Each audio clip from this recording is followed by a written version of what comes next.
Acércate, primo. Acércate,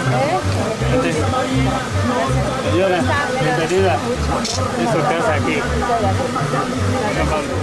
Si ponemos orden, todos vamos a crecer. Yo sé que venimos de una cultura un poco corporativa, ¿verdad? Que te haga presión y cedes. Lo que yo les he dicho es, pongamos un mapa del campo. Veamos en dónde estamos, qué nos hace falta para que todos podamos crecer. Es la oportunidad que tenemos en Michoacán de poner a una mujer de carácter, como lo decía. Sí, pero de mucho corazón.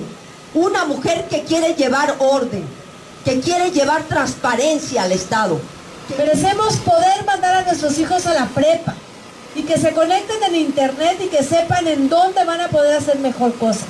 Y que tengan su empresa también. Y que sean lo que a ustedes les dé la gana que sean.